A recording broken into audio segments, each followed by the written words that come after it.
En este caso nos vamos a ocupar de un grupo de bacterias sin pared celular.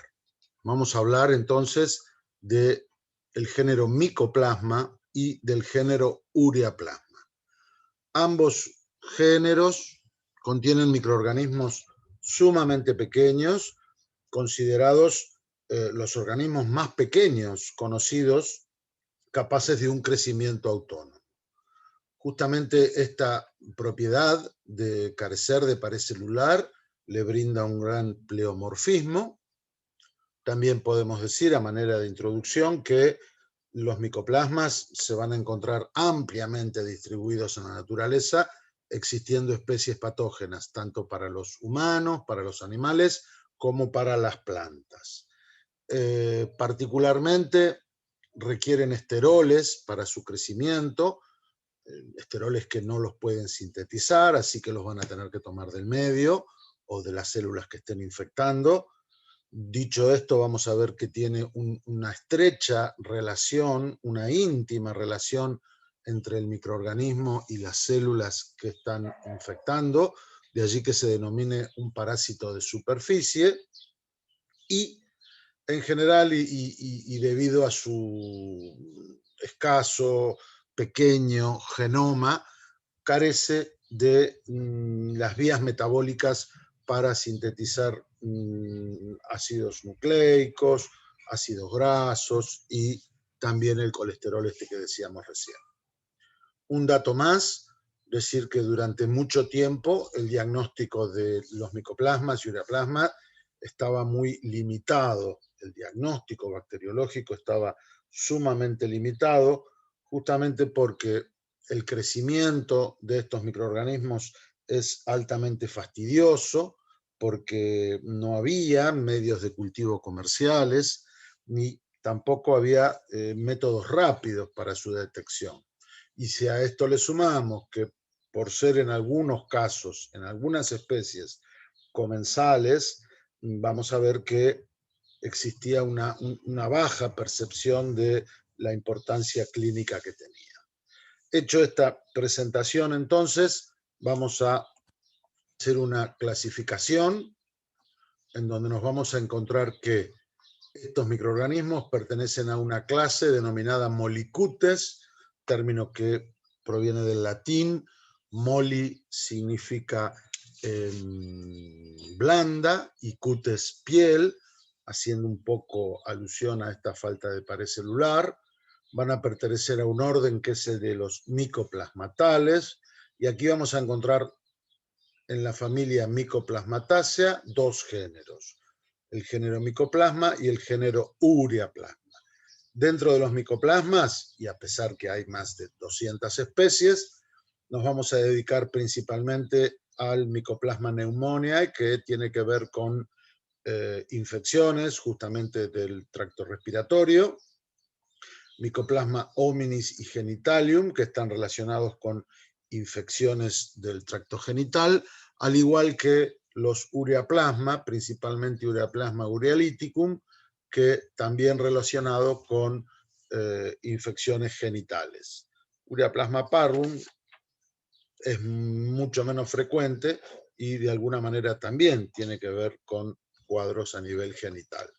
Bueno, esto que decíamos entonces, las principales especies que son patógenas para el hombre, vemos neumonía, que va a utilizar para su desarrollo y localización el tracto respiratorio, tanto a nivel alto como bajo, va a dar cuadros de neumonía típica primaria, que lo vamos a definir un poquito más adelante, también traqueobronquitis, y vemos como Mycoplasma hominis, Ureaplasma urealyticum y Mycoplasma genitalium van a estar relacionadas a infecciones del tracto genitourinario, pudiendo causar enfermedad inflamatoria pélvica, endometritis posparto en la mujer. Ureaplasma urealítico está muy relacionado con uretritis no gonocóxica en varones, al igual que genitalium, que puede estar tanto en varones como en las mujeres. Veamos algunas características en general de la familia Mycoplasmataceae. Vamos a encontrar con microorganismos, como dijimos, muy pequeños. Quizás los más pequeños conocidos, capaces de un desarrollo autónomo. Hablamos de entre 0,2 y 0,3 micrómetros de diámetro. Microorganismos que son sumamente pleomórficos. Para algunos autores no se los puede clasificar ni como cocos ni como bacilos. Podríamos decir a grandes rasgos que pueden presentarse formas cocoides hasta formas filamentosas, formas ramificadas, formas hasta con un aspecto de pera. Las formas ramificadas, acá las podemos ver, pueden llegar a medir hasta 150 micrómetros. ¿A qué se debe esta gran variabilidad en sus tamaños, en sus formas? Bueno, el pleomorfismo ya lo vimos que tenía que ver con la falta de pared, pero también estas formas filamentosas tienen que ver con una falta de sincronización entre la replicación del genoma y la división celular. Esto lo vamos a ver ahora cuando veamos la fisión binaria que pueden producir y ver cómo pueden establecer temporalmente estas formas filamentosas. Son bastante flexibles, muy deformables, justamente por su principal característica, que es la de carecer de pared celular. Vamos a encontrar que particularmente la membrana celular es trilaminar con presencia importante de esteroles, algo que no es tan común en los procariotas. Esos esteroles, lo decíamos recién en la introducción, no los pueden sintetizar los micoplasmas, de manera que o los toman del medio de cultivo, si se lo hemos administrado en el medio de cultivo, o bien los van a adquirir de las células que estén infectando.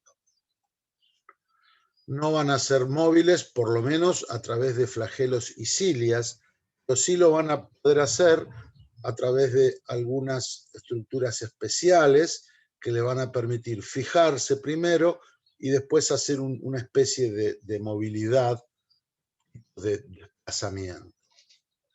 El genoma es muy pequeño, estamos hablando de apenas 580.000 pares de bases. Cada vez vamos hablando de genomas más pequeños a medida que avanzamos con los microorganismos, y como vemos, este genoma tan pequeño le va a dar una gran incapacidad para muchas vías metabólicas.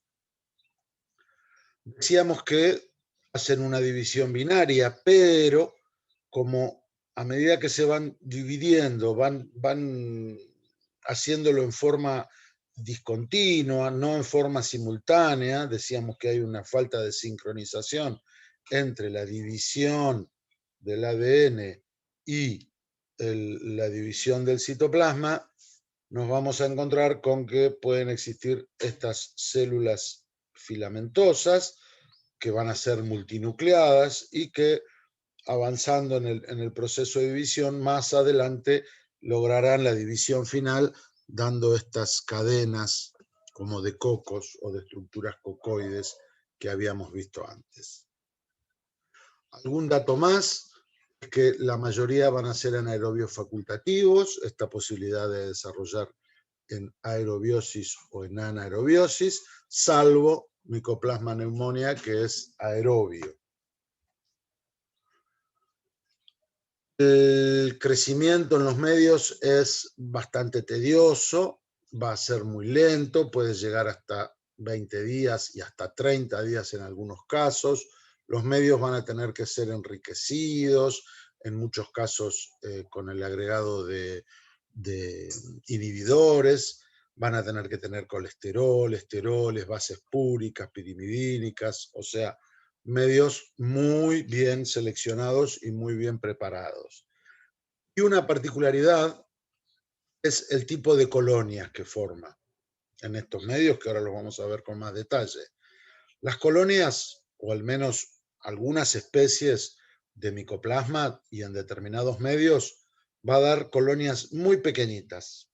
Hablamos que 0,06 a 0,4 milímetros de diámetro de esas colonias, lo que nos va a obligar a observarlos con el microscopio a bajo aumento, y tienen una particularidad: forma de huevo frito invertido.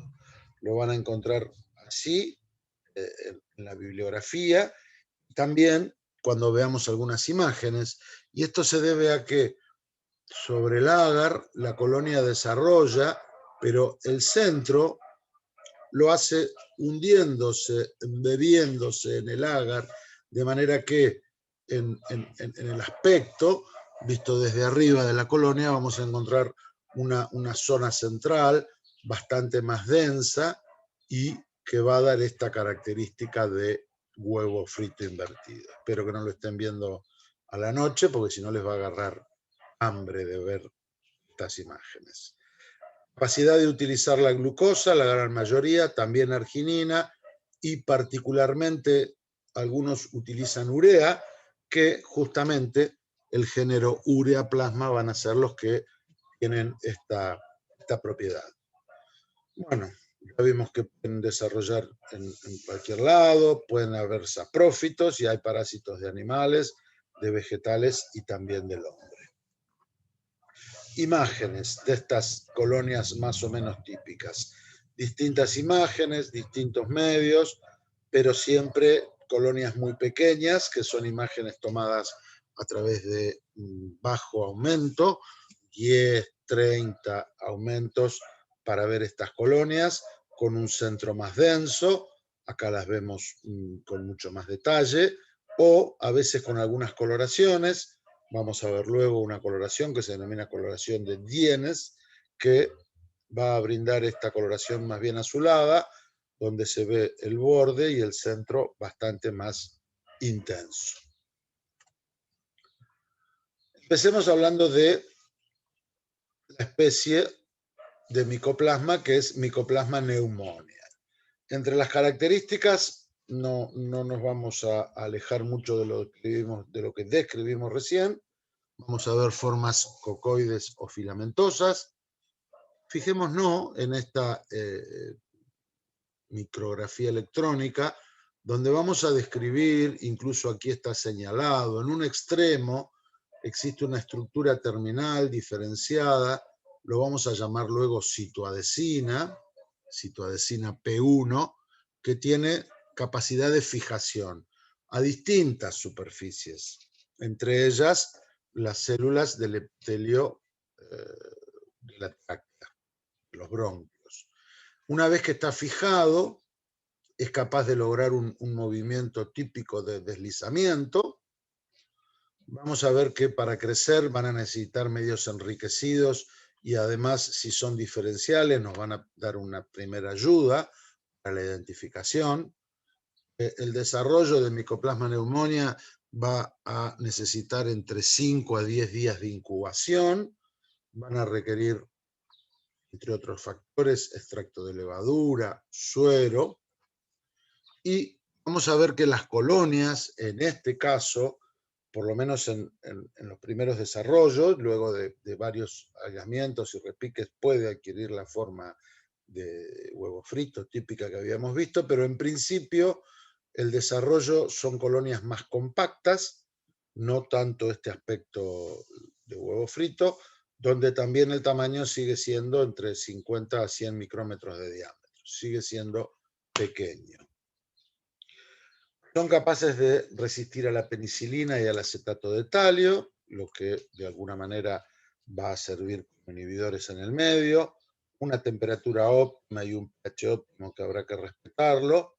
Este era el que tenía la particularidad de ser aerobio, y también, como característica, vamos a ver que es capaz de absorberse a eritrocitos de varias especies. Produce la aglutinación y también produce la hemólisis de esos eritrocitos. Esto podría servir como una prueba de identificación rápida, ya que una vez que están desarrollados en el agar, y si volcamos sobre ese agar una suspensión de glóbulos rojos, vamos a ver cómo se produce la aglutinación y la posterior hemólisis. También otra característica es que metabolizan la glucosa, utilizan la glucosa.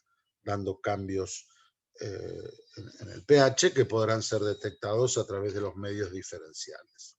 Acá tenemos entonces las principales características morfológicas y culturales de este Mycoplasma pneumoniae. En cuanto a la estructura antigénica, nos vamos a encontrar que hay algunos antígenos de la membrana, algunos glucolípidos, en el interior de la célula habrá algunas proteínas que tienen propiedades antigénicas, y esta citoadesina que se encontraba en el extremo, que llamábamos P1, también tiene capacidad antigénica.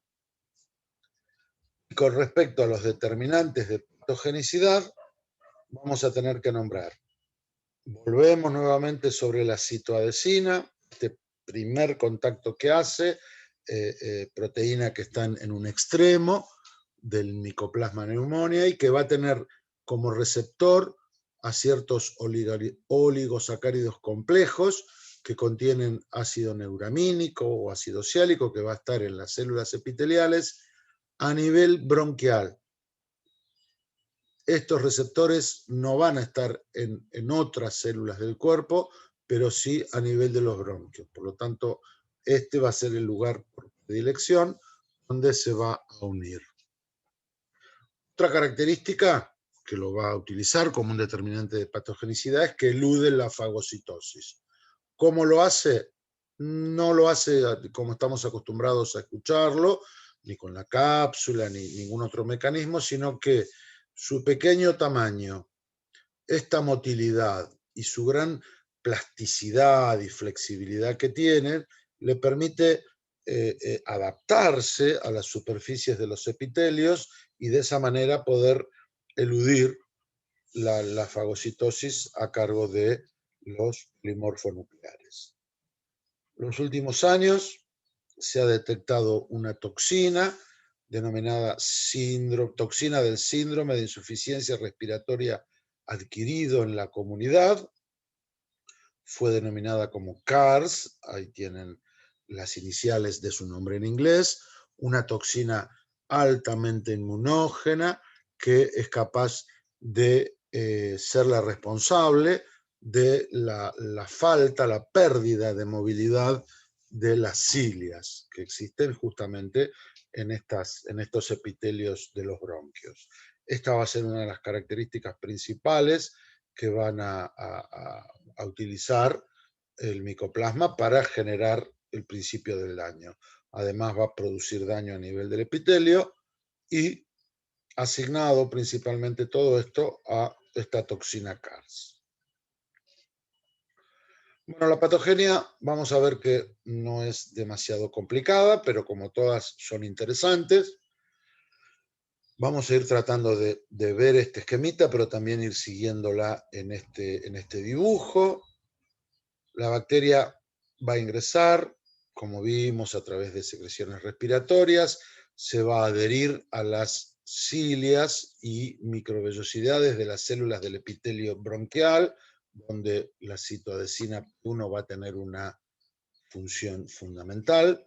Acá tenemos el epitelio bronquial en este dibujo, esto estaría representando una cilia, las microvellosidades por aquí lo tenemos, y acá tenemos un muy bonito dibujo de lo que sería el micoplasma y de qué manera encontramos en el extremo la citoadesina que le permite esta adherencia. La adherencia es bastante íntima, al punto que hay una especie de fusión de membranas entre la membrana de la célula del epitelio y la membrana del micoplasma a fin de lograr obtener nutrientes. Acá entonces es cuando estaría logrando los esteroles que necesita, que lo va a obtener de la célula. De acá viene un poco el término de parásitos de superficie para este grupo de microorganismos, y también acá va a comenzar el daño celular. Ese daño celular tendrá que ver con esta toxina CARS, que es posible identificarla en estos sectores y que principalmente va a llevar a la interferencia de la actividad ciliar. Va a haber una inmovilización de la actividad de estas cilias. A posterior de esto va a haber descamación de la mucosa y una reacción inflamatoria con cierta producción de exudado, generado principalmente por acumulación de amoníaco y peróxido de hidrógeno, generados por el mismo microorganismo. Y para reconfirmar un poco lo que vimos, bueno, agregamos que el microorganismo no es invasivo, no va a pasar en condiciones normales a la circulación. Y les decía, para confirmar esto un poco, vamos a encontrar en esta micrografía electrónica que prácticamente tenemos la réplica de este dibujo en esta fotografía, o a la inversa, ¿no? El dibujo es la réplica de esta fotografía. Acá tendríamos la cilia que veíamos antes, acá tenemos microvellosidades, y todo lo que aparece con la M mayúscula serían micoplasmas, donde claramente, acá también lo vemos, quizás nos podríamos concentrar en este, que sería el que más se parece al del dibujo, donde vemos la estructura esta, el extremo, la citoadecina P1, esta prácticamente relación muy íntima, esta fusión de las membranas, donde decíamos que se logra el intercambio este de nutrientes, y el resto de la estructura del micoplasma. Así estaría entonces el micoplasma entre medio de las cilias, las microvellosidades, en la zona traqueal. Y así es como alteraría todo este epitelio. Bueno, epidemiológicamente vamos a dar algunos datos que está ampliamente distribuido en todo el mundo, que puede causar del 3 al 10% de las neumonías adquiridas en la comunidad, son neumonías adquiridas en la comunidad. Parecería ser que la máxima incidencia aparece entre los 5 y 15 años, rara vez aparece antes de los 6 meses. La transmisión tiene que ver con aerosoles producidas por tos o estornudos, como ocurre en este tipo de enfermedades respiratorias. Remarcamos la posibilidad de contagio, porque ciertamente un paciente con micoplasma puede transmitir ese micoplasma a los 2 a 8 días antes de que aparezcan los síntomas. O sea, antes de los síntomas, que ahora lo vamos a ver, ya podría estar contagiando, ya podría estar eliminando micoplasmas. Y hasta 7 semanas después de haberse declarado la enfermedad. O sea que durante un periodo bastante extenso vamos a tener posibilidad de contagio. Bueno, con más frecuencia al final de verano, principios de otoño, y fijémonos, en algún momento hablamos de las dosis infectante 50, esa cantidad de microorganismos necesarios para generar la infección. Bueno, vamos a hablar acá de que es muy baja la dosis infectante 50, vamos a hablar de un microorganismo administrado por vía aérea, suficiente para iniciar la infección. Pasamos así a mirar un poco la respuesta inmune y en general comparar el cuadro de neumonía y la posibilidad de eliminar bacterias.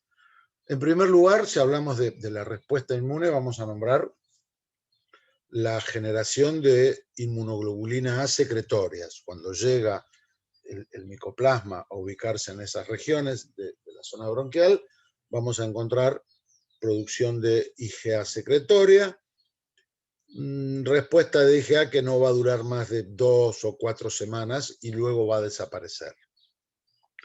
Luego vamos a encontrar, y acá tenemos la curva, la producción de anticuerpos detectados en principio por la prueba de fijación de complemento, por eso se los llaman también anticuerpos fijadores de complemento, en donde va a comenzar a elevarse a partir de la segunda semana los títulos, llegando a un máximo entre 4 y 5 semanas del contagio. Luego, a partir de la sexta y séptima semana, comienza un descenso importante. Así que habrá que tener en cuenta este descenso al momento de la búsqueda de los anticuerpos. Y vamos a escuchar que en este caso de los micoplasmas va a haber una presencia de crioaglutininas o aglutininas frías. ¿Qué es esto? Bueno, en general son anticuerpos del tipo IgM, pero de baja especificidad. ¿Por qué decimos de baja especificidad? Porque también van a ser un tipo de anticuerpos que se van a producir en otro tipo de infecciones. Por ejemplo, en algunas infecciones virales, como con citomegalovirus, con el virus de Epstein-Barr, de manera que por eso son poco específicos. En este caso de los micoplasmas, serán anticuerpos generados contra algunos glucolípidos y justamente las proteínas que tiene el micoplasma, y que dará lugar a este tipo de anticuerpos. ¿Por qué se llaman crioaglutininas o aglutininas frías? Porque son capaces de unirse a un tipo de antígeno, el antígeno 1 de los hematíes humanos, y causar su aglutinación, pero a temperaturas entre 0 y 4 grados centígrados. No lo van a hacer a 35 grados, por ejemplo. Esas son las crioaglutininas, con una elevación también a partir de las 2-3 semanas y con picos entre las 4 y 5 semanas también. Un dato para tener en cuenta, que la inmunidad que nos va a dejar esta infección por Mycoplasma pneumonia es totalmente incompleta y es frecuente la reinfección. Me quedaba repasar este cuadrito, que es bastante interesante porque nos muestra que antes de las 3 semanas del contacto van a empezar a aparecer un malestar general, una serie de síntomas inespecíficos, que a partir de las 3 semanas aproximadamente va a desarrollarse el cuadro de neumonía, pero todo este recuadro en verde que arranca en la semana 2 y va a seguir hasta las 7 semanas, vamos a encontrar lo que es capaz de lograr la bacteria en el esputo, es decir, se va a eliminar la bacteria a través del esputo y va a ser, lo que decíamos, tiempo también de contagios. Por eso hablábamos de la posibilidad de contagio antes de que aparezcan los síntomas e incluso después de ese proceso. Concretamente, ¿cuál es la acción patógena que produce este Mycoplasma pneumonia? Bueno, causante de una neumonía atípica primaria. Primero tendríamos que decir por qué se denomina atípica primaria.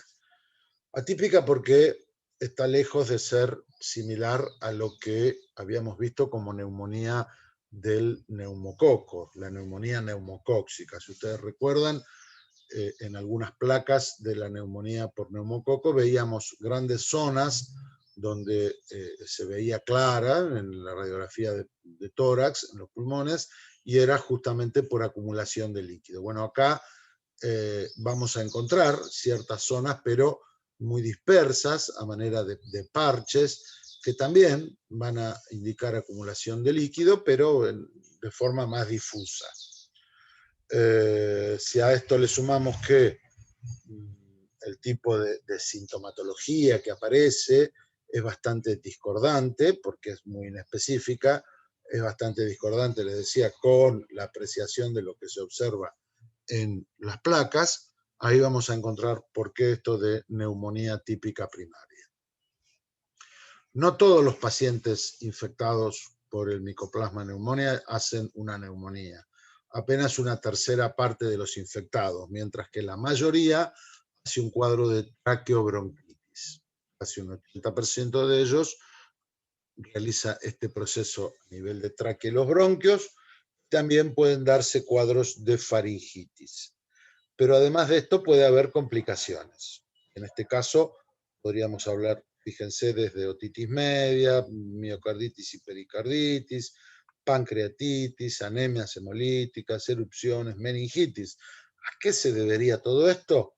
A que existe una diseminación sanguínea de ciertos componentes del micoplasma, ciertas lipoproteínas de la membrana, que generarían ciertas reacciones autoinmunes con alteraciones vasculares en estos órganos. Aquí serían entonces las complicaciones más graves, además de ser bastante tediosa la neumonía que se produce. ¿Por qué? Veamos estas manifestaciones clínicas. Veíamos en el esquema que después de una incubación de 2 a 3 semanas van a aparecer los primeros síntomas. En general van a ser síntomas inespecíficos, difíciles de diferenciar de otros cuadros similares. Va a dar cuadros de síndrome gripal, con algo de fiebre, cefalea y malestar general, que para nada pueden orientar a esto. Y sin embargo, un tiempito después, apenas 2 a 4 días, ahí sí se va a manifestar una tos persistente, no productiva, seca, entrecortada, que realmente es continua, que el paciente tiene dificultades para descansar, esa tos no le permite dormir y prácticamente está presente continuamente, muy fastidioso. Aún así, en la mayoría de los casos no requieren hospitalización y tampoco es importante el grado de mortalidad.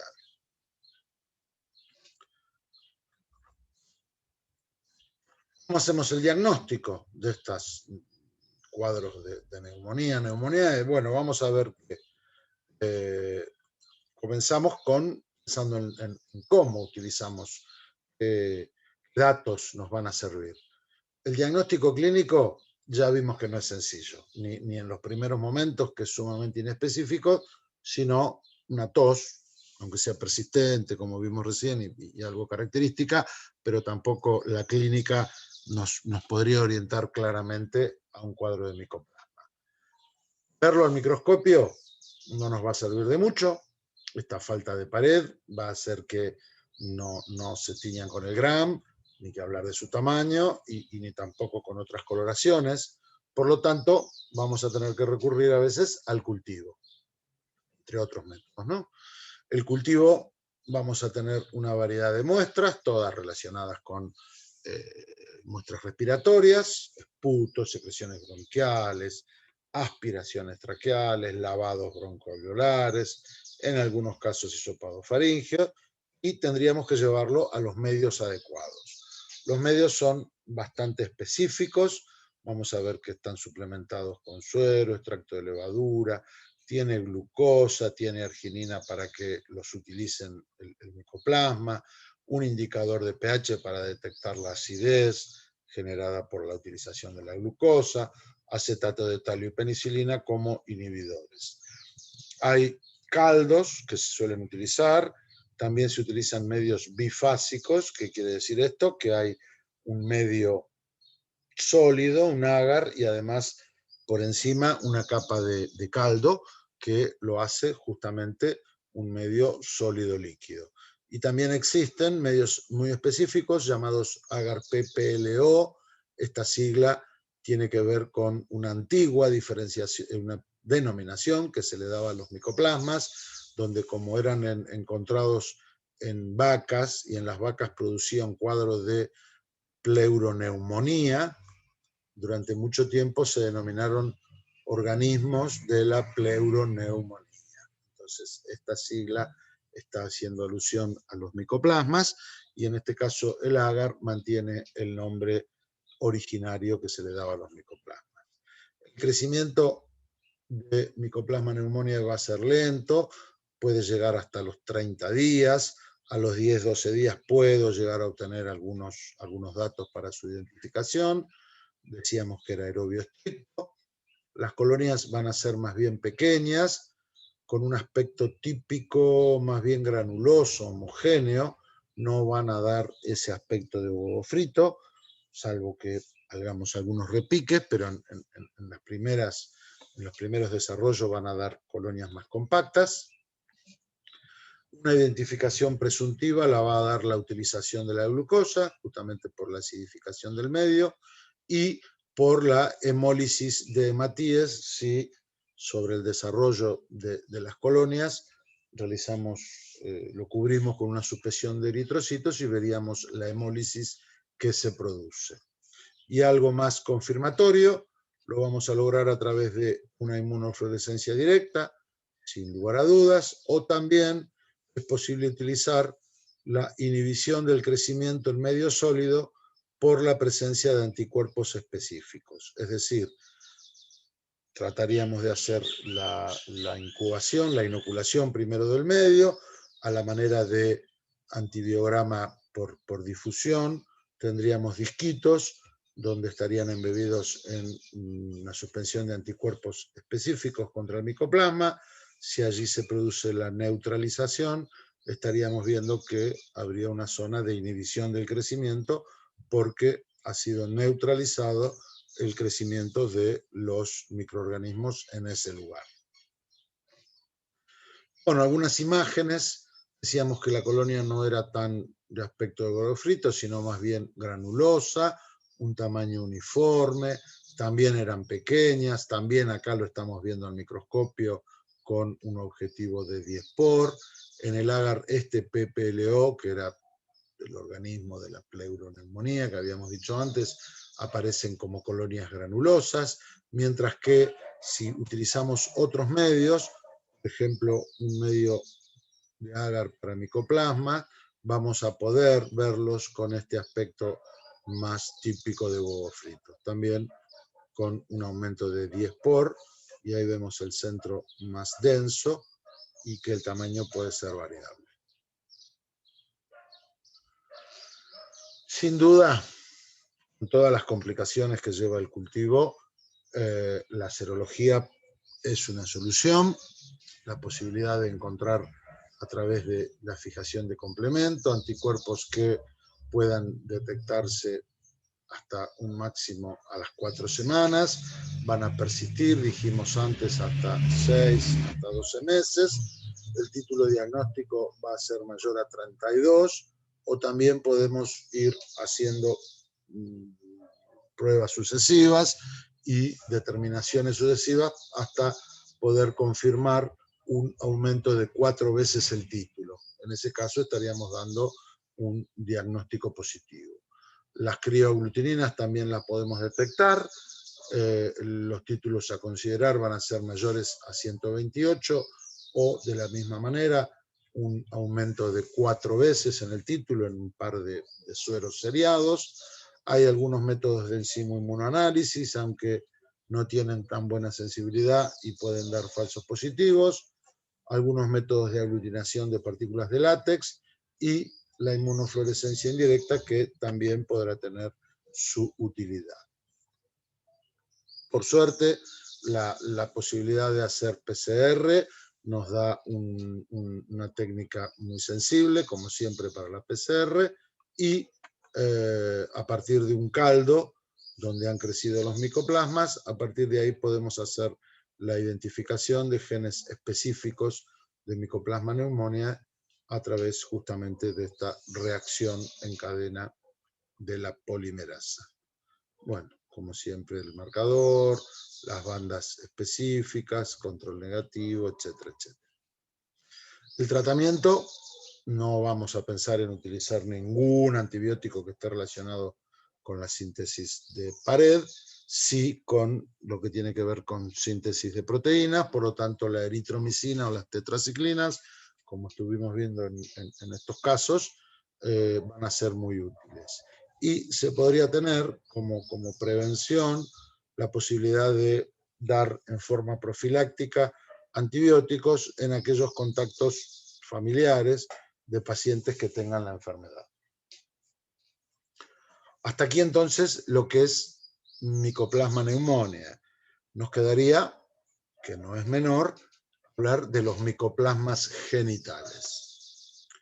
Cuando hicimos la introducción de estos micoplasmas genitales, dijimos que los íbamos a encontrar en muchos casos como comensales del tracto genital, masculino y femenino. Es decir, que va a ser posible encontrarlos casi en el 50% de los tractos genitales masculino y femenino de las personas. Esto hace que muchas veces se ponga en duda la real responsabilidad de estos micoplasmas en cuadros infecciosos.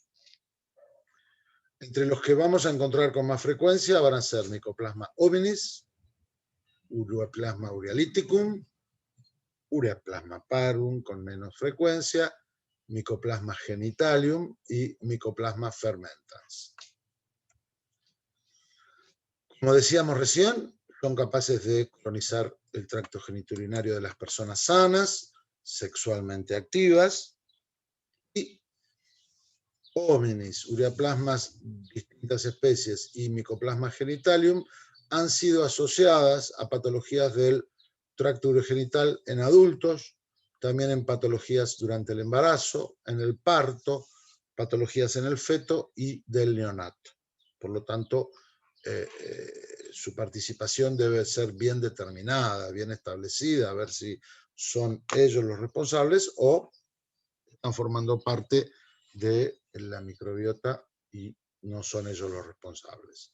También es frecuente la colonización en los recién nacidos y cuando generan procesos patológicos, vamos a encontrar que Ureaplasma urealyticum está muy asociado a cuadros de uretritis no gonocóxica en varones, cuadros de prostatitis y epididimitis, e infertilidad en mujeres, donde la producción de amoníaco va a generar cierta necrosis en las cilias de las trompas de falopio y este será la causa de esa infertilidad.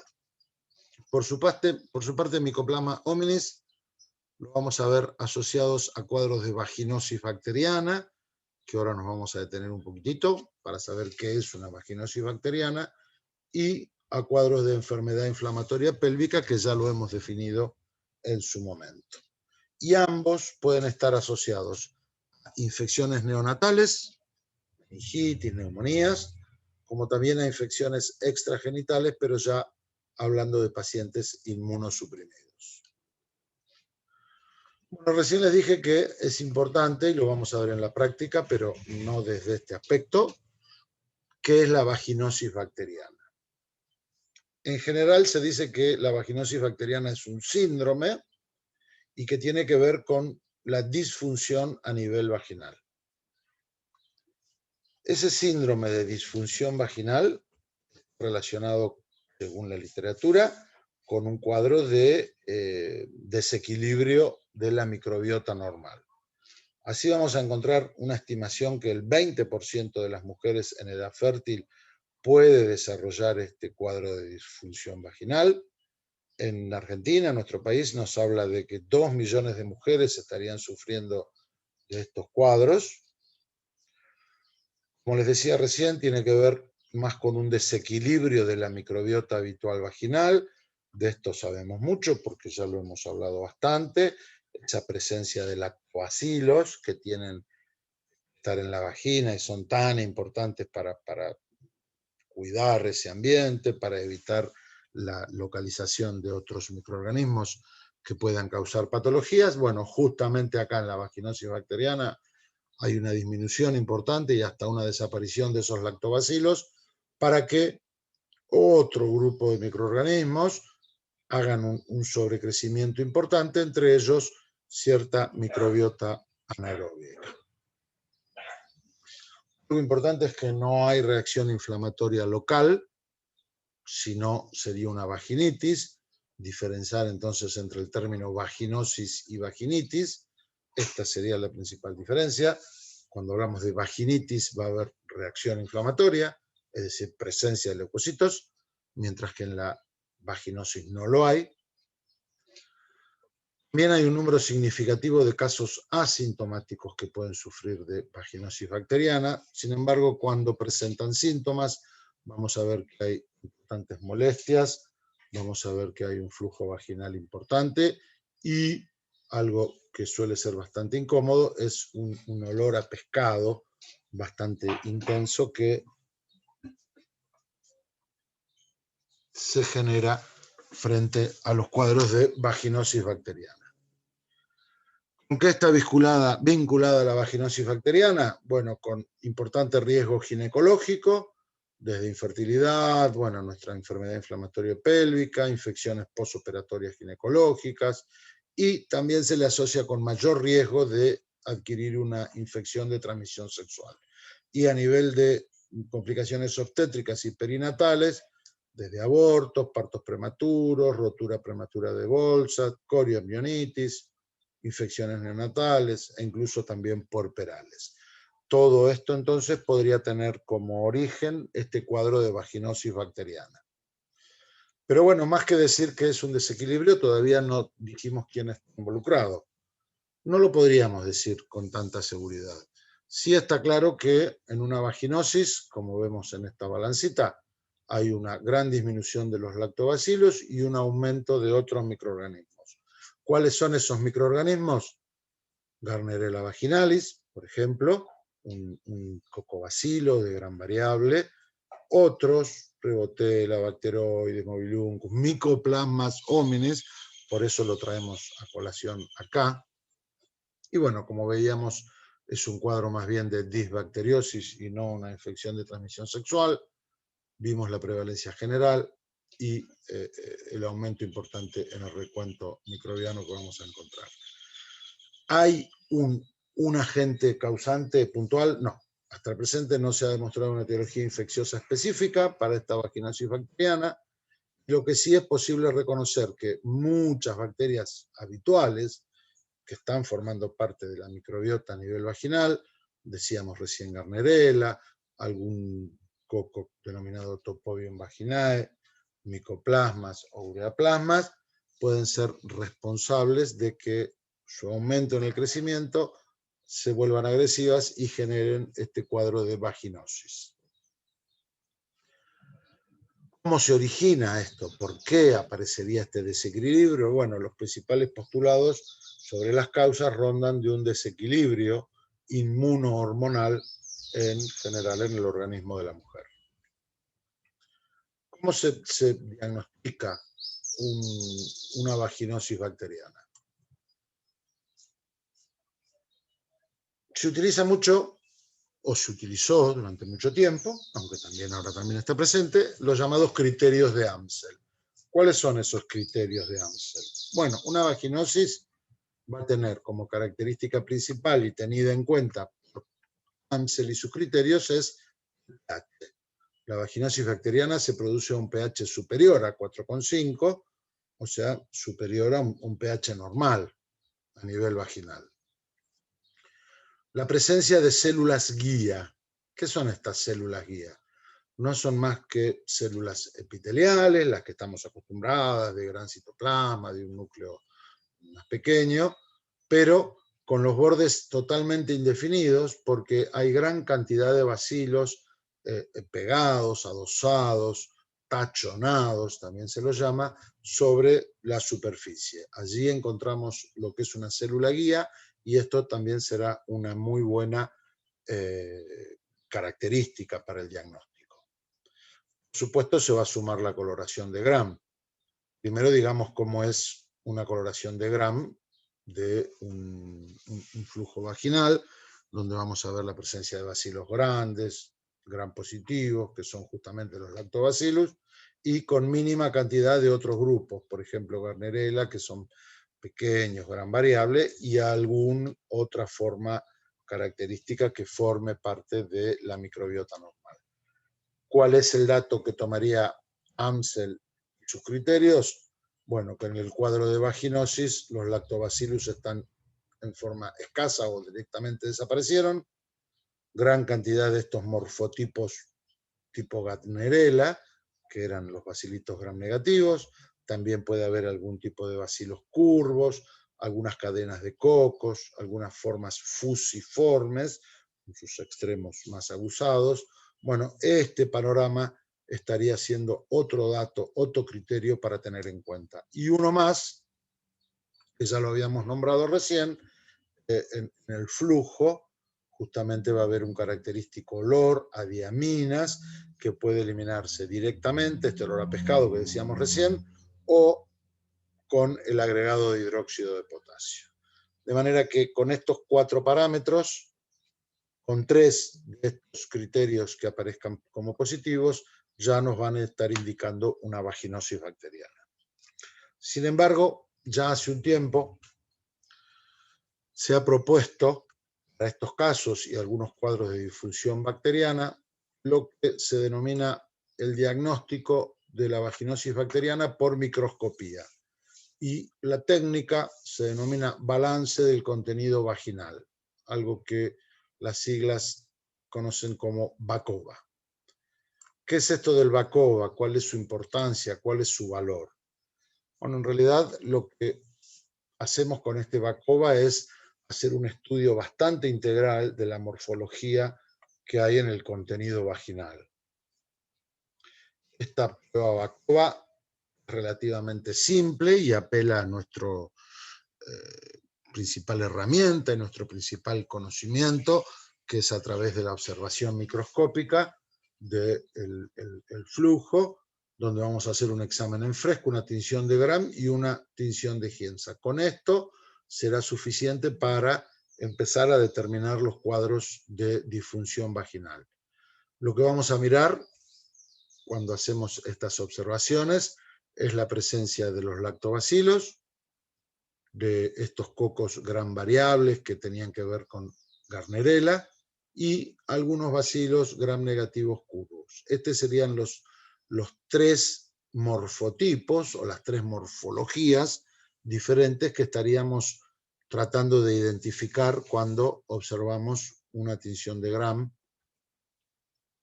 de un preparado que estamos sospechando algún cuadro de disfunción vaginal. Lo que se trata de hacer es una observación, cuantificando, contando las formas, estas tres tipos de morfologías que vamos a ver. Lo vamos a hacer un contaje por campo, vamos a ver varios campos, sacaremos un promedio, y ahí vamos a interpretar una especie de proporción relativa de los mismos. Y vamos a obtener lo que se denomina un valor numérico. Quedémonos con este concepto por ahora, un valor numérico que cómo va a salir. Te los cuento rápidamente, esto requiere todo un entrenamiento, pero para que vean que no es demasiado complicado, vamos a ir chequeando la presencia de los tres morfotipos. Entonces, de acuerdo a la cantidad que yo vea del lactobacillus por campo, ¿cuántos lactobacilos veo por campo? Por ejemplo, si yo veo más de 30, voy a tomar que en este preparado, en este campo, encontré más de 30 y lo que más me va a interesar es asignarle un número. En este caso 0. Mientras que si es otra situación, otro preparado, otro caso, y no encuentro lactobacilos, le administraré un número de 4. Después miro los cocobacilos, estos aspectos tipo Gardnerella, cocobacilos gram negativos. Así también, si no encuentro ninguno, le voy a dar un valor numérico de 0. En otro extremo, si encuentro muchos, va a ser 4. Fíjense que es inversamente proporcional, ¿no? Donde hay muchos lactos le pongo un 0, y acá no hay Gardnerella, y acá es al revés, mucha Gardnerella si no hay lacto. Y también agregaríamos la posibilidad de bacilos gram negativos curvos, donde, de acuerdo a la cantidad, vamos a agregar un número más. El valor numérico va a surgir de la suma. ¿Qué numerito le puse cuando vi los lactobacilos? Más qué numerito le puse cuando vi los cocobacilos gram negativos. Y si había estos bacilos gram negativos curvos, ¿qué numerito le puse? La suma de eso, y además teniendo en cuenta la presencia de células guía, donde además van a agregarse 2 puntos a ese valor numérico, se obtiene un estado, o podemos diagnosticar así el estado de vaginosis bacteriana. ¿Cómo se hace eso? Bueno, de alguna manera vamos a tener en cuenta 2 datos importantes. Uno, el valor numérico ese que recién calculamos, donde tiene que ver, como lo hicimos recién, la proporción relativa que hay de lactobacilos y esa microbiota anaerobia, pero también voy a cuantificar y voy a identificar como presencia de reacción inflamatoria vaginal o no. Entonces la RIV, que la llamaremos así, reacción inflamatoria vaginal, la tendré en cuenta si observé leucocitos o no en esos preparados donde además hice todo ese recuento. A partir de eso, con esos 2 valores, se disponen de 5 estados vaginales llamados básicos. Y a partir de acá es posible tomar ciertas determinaciones. Fijémonos cómo el primer estado vaginal nos habla de una microbiota normal, donde si miramos el valor numérico va a estar entre 0 y 3. Si se acuerdan, si había lactos le poníamos un valor bajito. Si no había esos cocobacilos gram negativos le poníamos un valor bajito. Por lo tanto, valores bajos, hasta 3 incluido, y sin reacción inflamatoria, me estará hablando de una microbiota normal, una vagina normal, donde claramente vemos predominio de lactobacilos. Podría haber microbiota normal, pero haber reacción inflamatoria. Esto no es tan normal. Por lo tanto, sí va a ser normal desde el punto de vista de la cantidad de lactobacilos. Sin embargo, hay reacción inflamatoria y esto se puede deber a la presencia de levaduras, a la presencia de tricomonas, a la presencia de un cuadro de cervicitis o alguna infección por clamidias que estén liberando o estén llevando leucocitos desde la zona cervical hacia la zona vaginal. Y esos serían los leucocitos que detectamos a nivel vaginal. Será cuestión de investigar ya estos agentes puntuales. Puede haber un cuadro de microbiota intermedia donde el valor de Nugent es más alto, no hay reacción inflamatoria y a partir de esta interpretación podríamos estar pensando que puede estar yendo hacia un cuadro de vaginosis y vean que clara aparece una vaginosis bacteriana cuando el valor numérico está entre 7 y 10.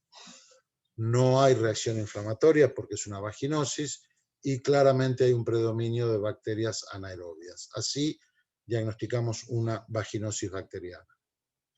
Y el último cuadro, bastante difícil de especificar, pero sí vamos a pensar que hay una vaginitis, porque hay reacción inflamatoria, pero de tipo inespecífico. Acá vemos que se altera la reacción de los lactobacilos con los anaerobios, pero existe también una reacción inflamatoria significativa. Acá, sin duda, habrá que investigar toda la gama de agentes responsables de infecciones de transmisión sexual.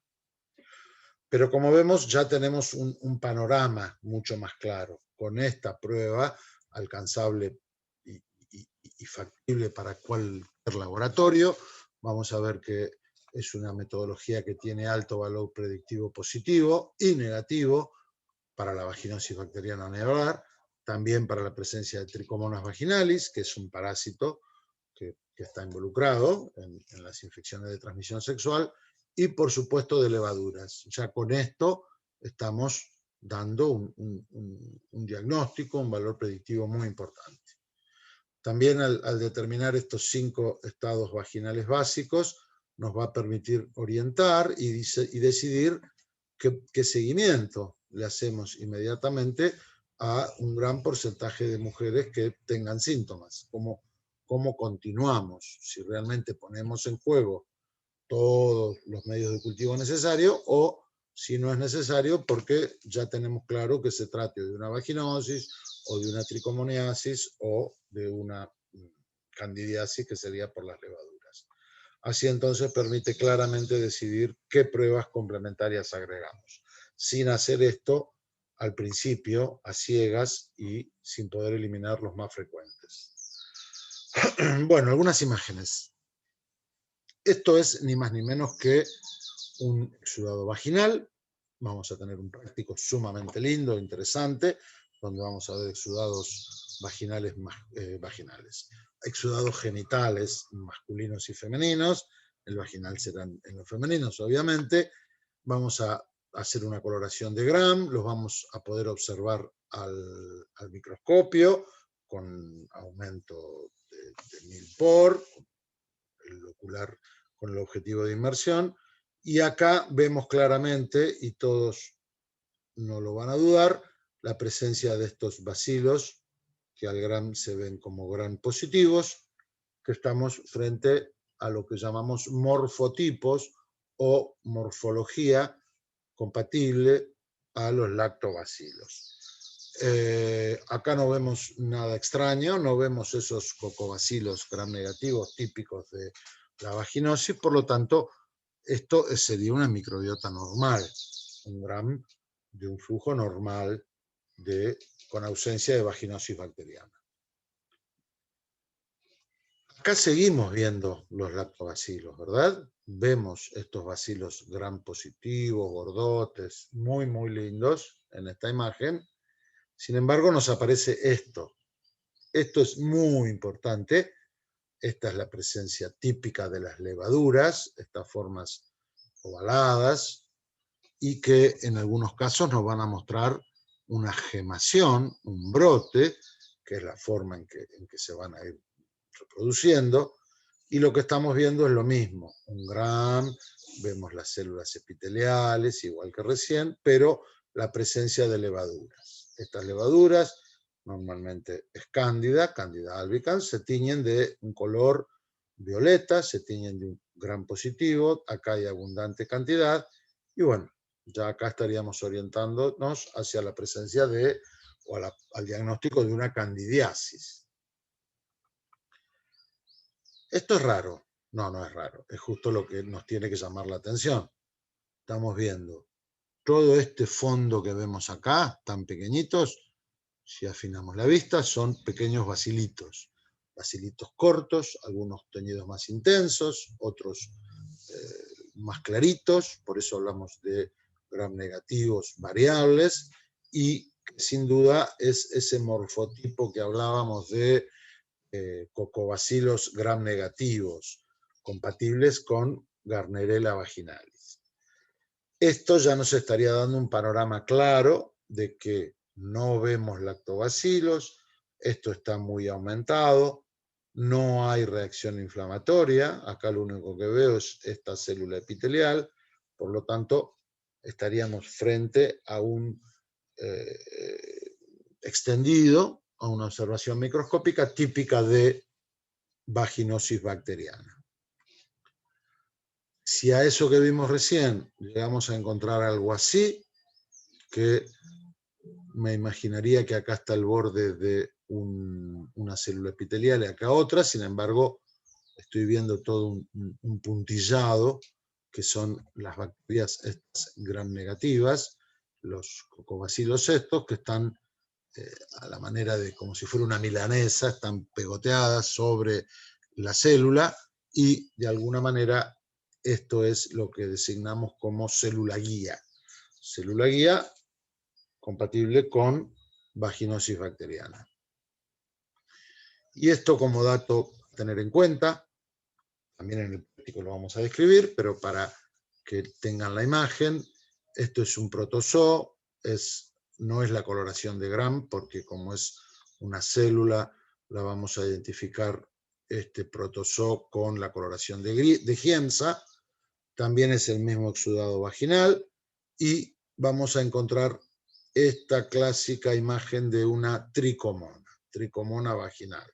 Además vemos reacción inflamatoria, estos son leucocitos, y claramente estaríamos frente a un cuadro de tricomoniasis, con una característica típica del flujo, con una serie de orientaciones que nos van a llevar a esto, pero una muy buena confirmación esto, o el microorganismo visto en fresco con su típica motilidad, nos van a dar el primer indicio de una tricomoniasis. Típicamente un citoplasma característicamente celestito, un núcleo más bien excéntrico, bastante vacuolado, acá en el medio una estructura llamada axoestilo, y en este caso no se ven, pero podríamos ver algunos flagelos que están en sus extremos. Bien, volvemos a nuestros micoplasmas y ureaplasmas para hacer un nuevo repaso, esta vez sumándole la frecuencia o infrecuencia de micoplasmas hominis y ureaplasma urolithicum como más frecuentes, la localización principal, que ya lo hemos dicho bastante, y los cuadros y las patologías que da cada uno. Fíjense, el hominis, ahora le agregamos vaginosis bacteriana, más todos los otros cuadros, aún en los recién nacidos. Urealyticum, la uretritis neumonocóxica, causante de esterilidad masculina, se especula con esto, abortos, meningitis y neumonitis en el recién nacido, y llega el momento del diagnóstico de laboratorio. Se imaginan otra vez que no es sencillo, por lo menos no es sencilla la parte del diagnóstico bacteriológico. Las muestras serán más de hisopados cervicales, porque allí van a estar ubicándose, a nivel de uretra, secreciones prostáticas también lo podemos utilizar, aún orina primer chorro y también esperma en cuadros de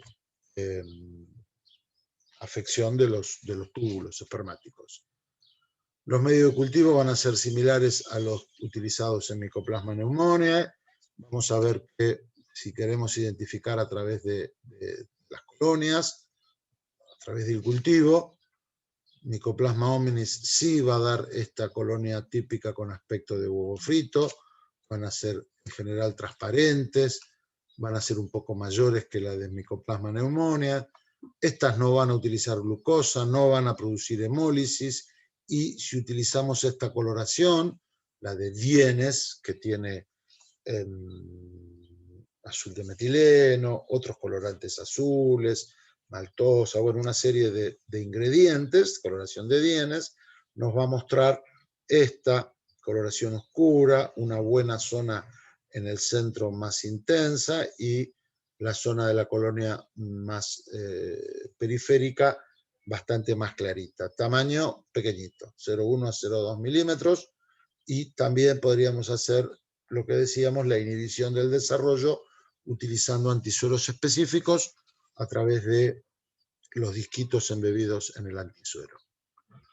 En el caso de ureaplasma, los medios tienen que contener urea, porque justamente es la hidrólisis de urea lo que caracteriza a los ureaplasma.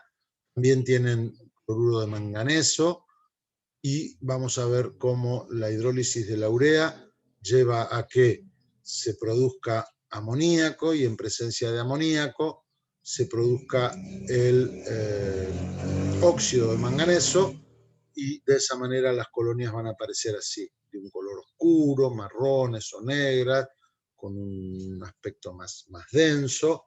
Para algunos autores aparece como si fuera un erizo, pero bueno, bastante distintos de esto, y la coloración también ayuda mucho. Estar o no están no nos alcanza, porque no nos olvidemos que son comensales, suelen estar como parte de la microbiota. Por lo tanto, habrá también que tener en cuenta el número de colonias que desarrollan. Este será un dato que vamos a necesitar para adjudicarle la autoría de algún cuadro patológico. Por suerte, para evitar un poco el cultivo, existen algunos métodos directos de tipo colorimétricos que no solo van a permitir detectarlos, sino que también nos van a permitir determinar la cantidad, identificar si es Mycoplasma hominis o Ureaplasma urealyticum, y como si esto fuera poco, nos van a dar la susceptibilidad a los antimicrobianos. Básicamente los kits tienen que ver con esto. Una vez que tomamos la muestra, se hace una suspensión, y de esa suspensión se toma una pequeña muestrita y se inocula en pocillitos que ya vienen preparados con los reactivos para la detección de estos dos microorganismos. Luego de la incubación vamos a ver qué coloración arroja, y de esta manera cualquier ejemplo nos podría mostrar, por ejemplo acá, según los pocillos que den positivos o que den determinada coloración, hablaremos de que acá hay Ureaplasma urealyticum en una concentración importante y que es susceptible a determinado microorganismo. O en otros casos podrá ser hominis, o en algunos podremos detectar los dos, siempre con la posibilidad de la susceptibilidad al antimicrobiano. También existen pruebas de PCR múltiple, en donde con la misma muestra podemos detectar la presencia de Mycoplasma genitalium, Mycoplasma hominis, Ureaplasma parvum e incluso Ureaplasma urealyticum, que sin duda tiende a ser uno de los principales métodos de detección. El cuadrito, para hacer algunas diferenciaciones, como hominis hace hidrólisis de arginina, otros también de la glucosa, y finalmente cómo la urea es utilizada solo por ureaplasma urealítico. El aspecto de las colonias, la atmósfera de incubación, fíjense cómo en muchos casos encontramos que pueden crecer en forma aerobia o anaerobia, y tiempos de incubación importantes, incluso llegando a ser más de 50 días en el micoplasma genitalia. Bien, con esta clase entonces cerraríamos este recorrido por algunas infecciones de transmisión sexual y cuadros que están afectando a nivel del tracto genital. Nos vemos, gracias por la atención y espero que les haya gustado y entendido la clase.